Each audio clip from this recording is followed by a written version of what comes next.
Hello, everybody, and welcome back to episode 21 of the On Deck podcast. I am your host, Roberto, and today we have a lot to talk about. This week in baseball, there's a lot going on. We have Roki hitting the IL, a lot of Dodgers moves. We have a couple of debuts to talk about.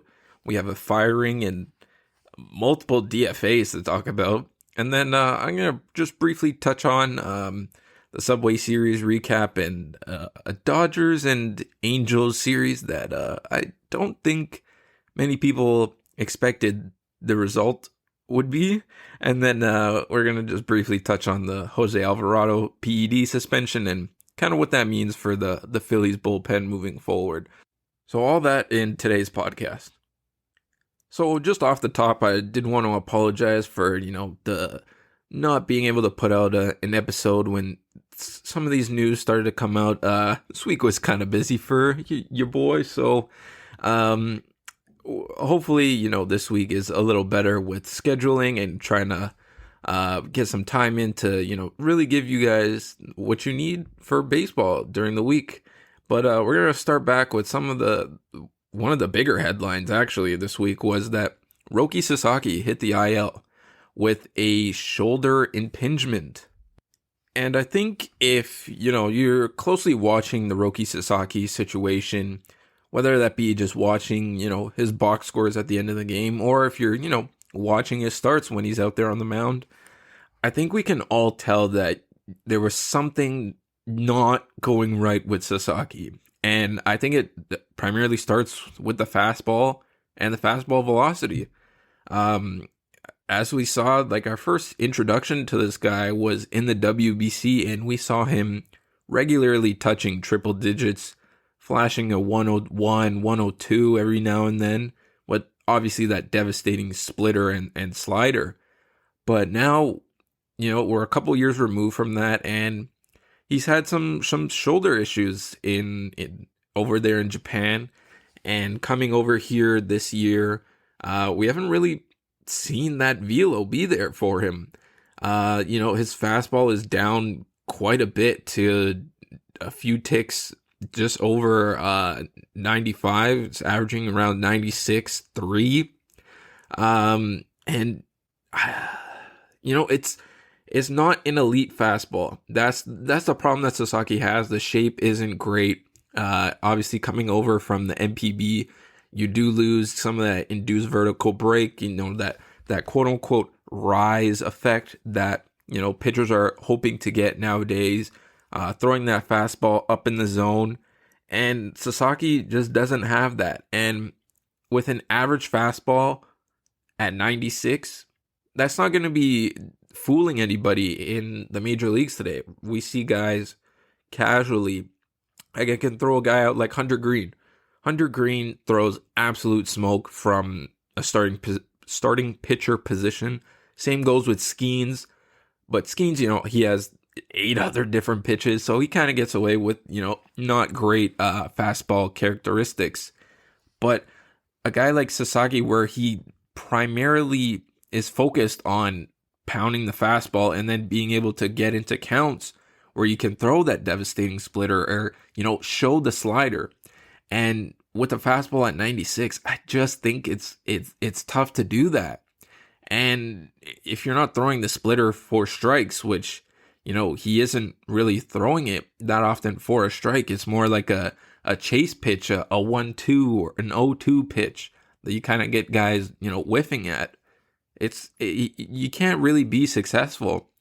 And like I said before, this was after his first spring training start. I think he needs to add another pitch, whether that slider turns into a harder cutter, and then, we see him throw a sweeper, or even seeing him throw a sinker. I saw a video early in the season where Mark Prior, the Dodgers pitching coach, was showing him a sinker grip. And we haven't really seen that from Sasaki. And, you could be working on that in the bullpen or on side sessions. But I think if this guy is going to be successful, he needs to add a couple different pitches. But first off, needs to get that shoulder in check, because this would be the second year in a row where we see him go down with a shoulder injury. And for a guy at 23 having these kind of shoulder issues already, I would be worried as a Dodgers fan, and especially with that dwindled pitching rotation. I know they just got Kershaw back a couple days ago, but wow, this what we thought was going to be, one of the better rotations in the MLB has quickly dwindled down to giving Landon Knack some starts. And that's not a knock on Landon Knack, but he's supposed to be, your long guy at the bullpen, your bulk guy in a day that you throw out an opener. But yeah, it's not looking good for Sasaki, and I hope he's able to come back and, show us that velocity that we all fell in love with and were intrigued by when he first had the idea of coming over here in the first place. But until that happens, I'm going to keep a close eye, especially on that fastball velocity. Now, moving over to another Dodger player, but in this sense, it's a call-up. The Los Angeles Dodgers finally called up Dalton Rushing, and this guy was absolutely killing it in AAA, and he kind of basically forced his way onto the Major League roster. He was hitting around 300, walking almost as much as he struck out only 29 times to 21 walks, was, elevating the baseball with 5 home runs in 30 games. But the move here that really is, kind of shocked me was they ended up DFAing Austin Barnes. And Austin Barnes, for as long as I can remember, has been, he's been a backup catcher for the Los Angeles Dodgers, and he's been Clayton Kershaw's personal catcher as soon as, was it AJ Ellis or Mark Ellis left LA? I think it was AJ. But anyways, yeah, Austin Barnes has been there for as long as I can remember, catching Clayton Kershaw. And now we see, the young blood coming up. And this came to a shock to me because we saw Dalton Rushing, playing the outfield. And we've had the idea of maybe they let Conforto go, but then you're paying him all this money to basically, keep trying to hit, because I last time I checked on Michael Conforto, he was hitting below the Mendoza line, which is, not good. And for this guy, he had a great season with the Giants before signing with the Dodgers, and it comes to quite a shock. But Dalton Rushing now has a clear pathway to, be a backup catcher to Will Smith. And we all know Will Smith is going to be there almost every opportunity he can. So giving him a couple off days here and there, a couple DH days, get him off his feet and out of catching, I think it only benefit this Dodgers lineup. But I'm really excited to see what Dalton Rushing can do. Obviously, he got his first at-bats out of the way, his first hits, his first RBIs out of the way. Just waiting on that home run now. But, through 10 at-bats, I don't think we can really complain of what he's shown us. And I think with the flexibility of him even possibly playing left field, I doubt that they do that now that Austin Barnes is gone. But I think, that can only help him in his flexibility. Maybe, at the major league level, he doesn't produce as much as a defensive catcher as they hoped. They have that opportunity to move him into left field and still keep that bat in the lineup, which I think anybody would want to keep that bat in the lineup if we're being honest here. But truly interesting move from the Dodgers. But overall, I like the move. It was a long time coming for Dalton Rushing, and unfortunately, Austin Barnes had to pay his dues for this move. But I think long term, the Dodgers would. I think they take Dalton Rushing over Austin Barnes 10 times out of 10. And the last move here for the Dodgers that really, also blew my mind was they DFA'd Chris Taylor. Chris Taylor and Austin Barnes are gone within a few days of each other. That is crazy to me. These are, obviously outside of Kershaw, these are some of the longest tenured Dodgers on the team. And, Chris Taylor, he wasn't really performing up to, his standards, what we kind of expected from Chris Taylor as, someone we kind of put in that same category as a Ben Zobrist, a super utility guy, a guy like Kike Hernandez, who, now I guess moves into that super utility role, whether that be playing the outfield, playing some of the infield. But man, it was a crazy move, and they're still paying him. He's on the last year of his contract, which is 4 years, $60 million. And I think if you're the Dodgers with the infinite money that you guys have, apparently, they kind of just eat this contract and kind of deal with the repercussions later kind of thing.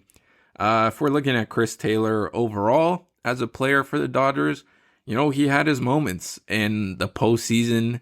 He had his really big moment. It was in 2021, or was it 2022? Off Alex Reyes, that walk-off home run. That was, I remember that card in MLB The Show. That card was cracked. Throwback to, better times for Chris Taylor. But, I think he could get picked up by a team. As a bench bat, I don't think you would want Chris Taylor starting anymore, but crazier things have happened in the league, and honestly, the same goes with Austin Barnes. I think this is still one of the better backup catchers that you can have. He's a good defensive guy.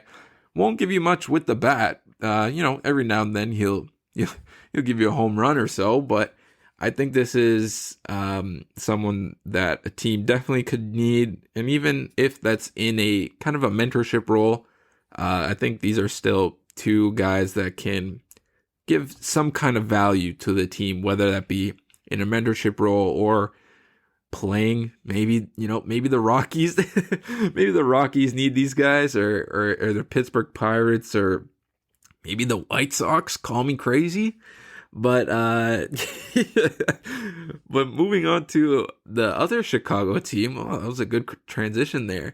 We had Moises Ballesteros get called up for the Cubs, and the move that brought him up was Ian Happ hitting the IL. And I think looking at this move, Ian Happ's only on the IL on the 10-day IL, and to be honest here, I think just Ballesteros is going to be up for as long as Ian Happ is down. I think they're just giving him a look. He's played a couple games already, and, not off to the greatest start. He's 1 hit, 12 ABs, but in those 12 ABs, he has 2 walks, 2 RBIs, and if you're going to take any positives out of him being up and what he's shown us, no strikeouts. And a guy, this young coming up and facing, MLB pitching with no strikeouts and 12 at bats, it's a extremely small sample size, but I think that's, a positive we can take out of this. And, for this loaded Cubs lineup, if he can produce, some kind of positive impact, I think they'll take that. This isn't a lineup where they're necessarily depending on Ballesteros to be, a Carson Kelly through the first couple weeks of the season, popping off a cycle and hitting 400 with all these home runs. But, if he can give you quality at-bats from, further down in the order, just to be able to flip that lineup over, to bring it back to, the heavy hitters in this ridiculously stacked Cubs lineup, I think that's all you can ask if you're the manager and from an organizational standpoint, because you've seen what he can do in the minors. I think it's just being able to give him, a couple weeks of, major league reps, and then send him back down if there's anything that you see in those at-bats that he needs to work on. Send him back down to the minors, get him to make those tweaks, and basically have him force himself back onto the roster with some adjustments, and then showing the results up for it. Now, moving on to, some not so great news. We have Brandon Hyde of the Baltimore Orioles getting fired.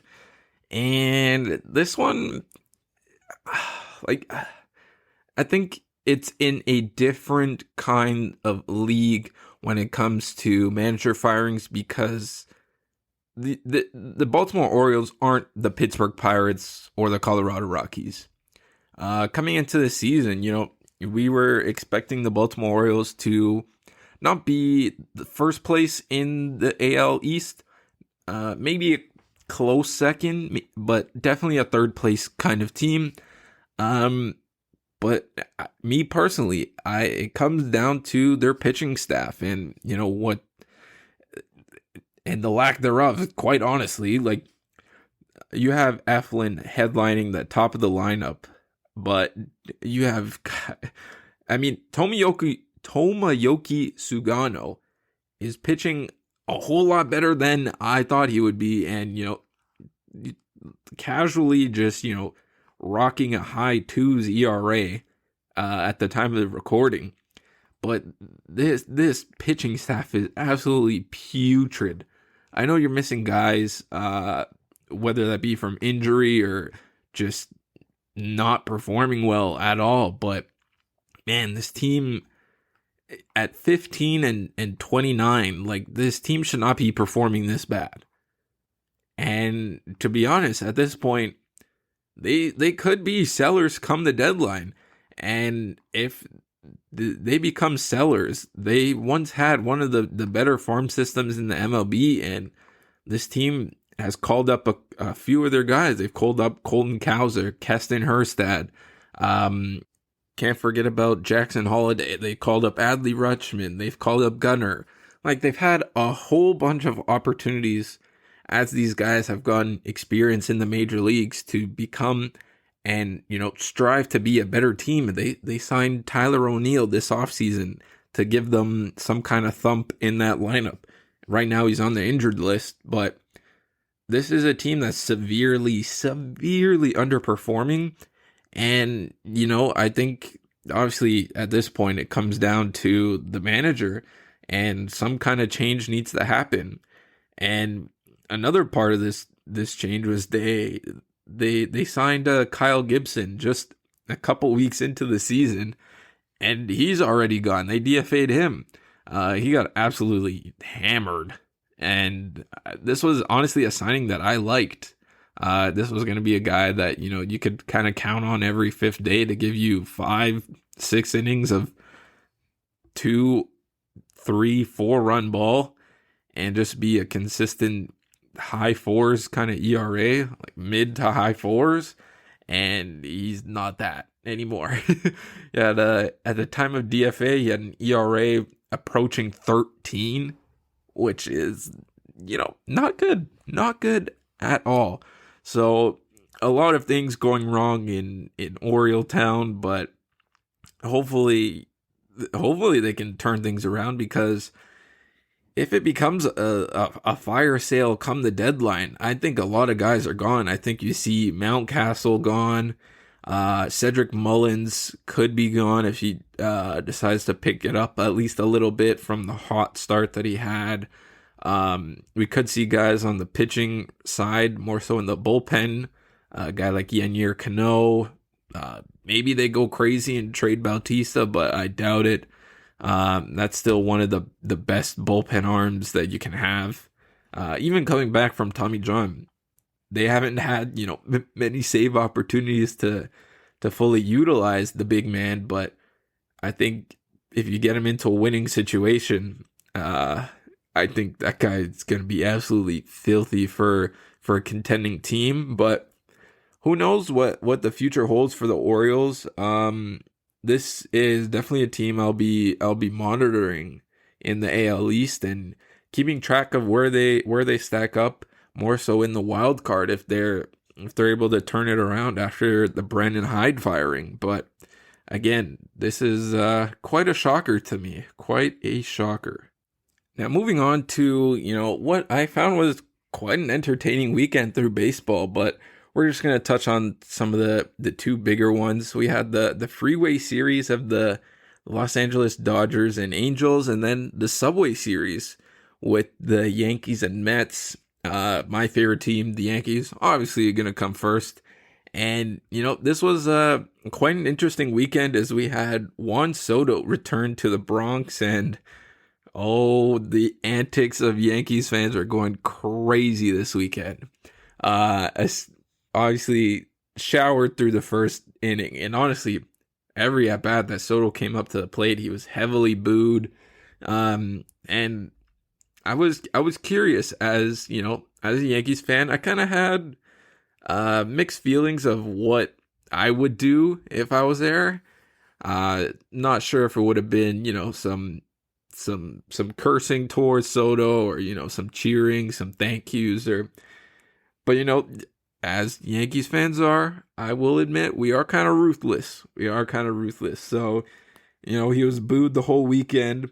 And then as he was running out to right field in that very first inning of the first game, everybody turned their backs on him, which I think was absolutely hilarious. But didn't do much damage throughout this weekend. He went 1 for 10. He did have, 3 walks, few strikeouts. I think he had 3 or 4 strikeouts. But yeah, this was quite an entertaining series. The first game, Yankees blew them out. Second game was a little more interesting. And then yesterday's game, oh man, that Pete Alonso error on a routine grounder to him, a 2-hopper, infield in, absolutely airmails the throw to home plate and kind of led to the blow up inning that the Mets had, capitalized by a Cody Bellinger grand slam, which was electric. And of course, baseball and the baseball gods just had to have that home run go just above Juan Soto into right field. And, Yankees Twitter is going crazy saying, oh, it's on Soto's head. So, I just found this whole weekend to be one of the most entertaining weekends on Twitter, X, that I've had in quite a while. So thank you for that, Yankees fans and, the Yankee community. But yeah, this was quite an entertaining series. Max Fried continues his statement as one of the better pitchers in MLB, and he's looking like right now he's the in the lead for Cy Young in the AL. And man, it's been crazy watching that guy pitch every 5th day. The fastball was up a tick. This game I saw him pump a 97. He's thrown a couple pitches in the upper 90s this year that I was like, whoa, I didn't know Max Fried had that in the bag. But, to go from a 97 mile an hour heater to that slow breaking ball coming in at, I've seen it as slow as 72, 73, and then that hard sweeper, especially in that Soto at bat, man, I wouldn't stand a chance. I absolutely would not stand a chance against Max Fried. But, overall, this was, like I said, entertaining. We're still having Judge hit over 400, which is unbelievable. That is, to me, that's absolutely insane. As a guy that, as I seen him come up through the major leagues, was, this big power hitter. He smashed 52 home runs in his rookie season. And every single year he's continued to raise that batting average. And for him to be hitting 400, to still have that slug and on base that he's still doing, I've seen many people on Twitter and reading headlines and news around the league. We're gonna start having to talk about this guy in the same conversation as Barry Bonds, and that's insane to be talking about a right-handed Barry Bonds. But the numbers don't lie at all. And sure, some people are going to call it glazing Aaron Judge, whatever. But, man, if you look at those stats that he's putting up right now, it's like you're playing a video game. you have to like blink twice and, ask someone to pinch you because they don't look real at all. At all. Like, it's for those people that don't understand how baseball works and, how hard it is to hit a baseball. Judge is hitting the ball 4 out of 10 times. And, that sounds like, that's not good in every other sport. But if you're hitting the ball 4 out of 10 times in baseball, no words can fathom how great that is. Not even great, how amazing that is. But I'm gonna just end the Judge glaze here. But oh my goodness, it's just crazy to watch on a day-to-day basis. And now touching on the Angels and Dodgers series, the Battle of LA. This was a series that I don't think anybody would have predicted it going this way. We had the Angels sweep the Dodgers for the first time since 2020. 2020. And, the Angels haven't been good for quite a while. To see them sweep the Dodgers in 2025 with the roster that they have and, still no Mike Trout at this point, which, man, it hurts to see him not be on the field, but kudos to the Angels for putting this together and kind of running it out there on the Dodgers. Obviously going in as the underdogs in this series, but you had a couple good pitching performances from Kikuchi. You had Jack Hanowitz in the first game go 6 2/3, which, I didn't think anybody saw coming. But, this was also a homecoming kind of for Kenley Jansen. So for him to go out there all 3 games was kind of cool to watch. But, man, this was an interesting series. And I don't think this is one to remember for Dodgers fans, especially with the state of the Angels now. With no Mike Trout too, so it's a whole bunch of nobodies, on this team. So yeah, Dodgers fans don't pay attention to this weekend. This weekend never happened, so we'll put this one to the side and just keep it pushing for the rest of the year. And the last thing we're gonna touch on is the Jose Alvarado PED suspension. This came out of nowhere. Just last night.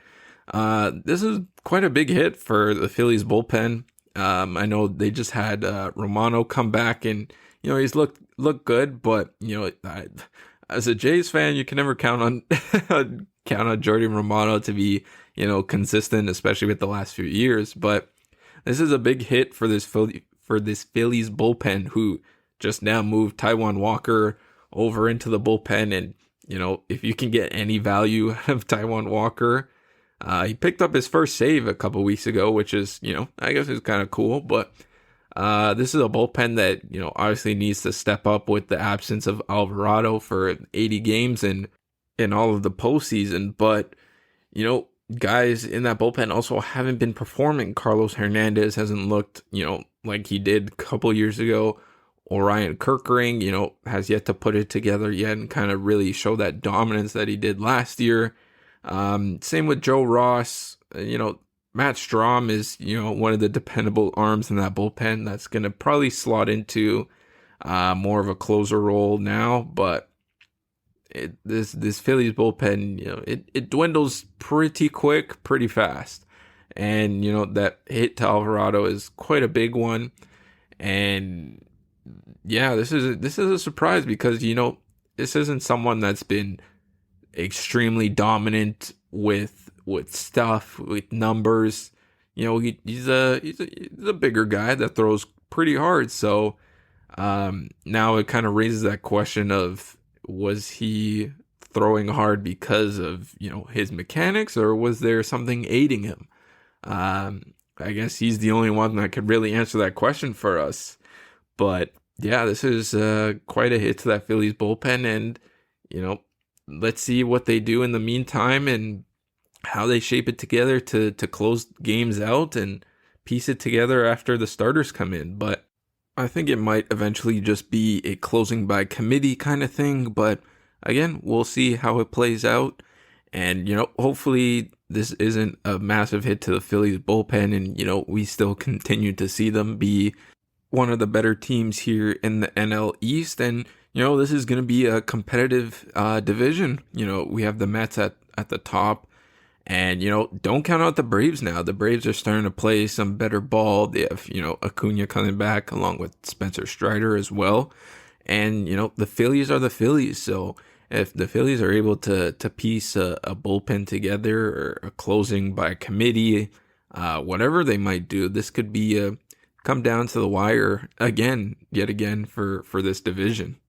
But that's going to conclude everything for today's episode. I appreciate each and every one of you for tuning in. Again, I apologize for, the little gap in between uploads. I make sure that, the next coming weeks are a little more consistent, but I appreciate you all for sticking with me. But it'd be greatly appreciated. Like and comment on YouTube, and if you're listening to this on Spotify or Apple Podcasts, to rate and review the show. Let me know your thoughts on it. But with that being said, I'll catch you guys in the next one. Thank you.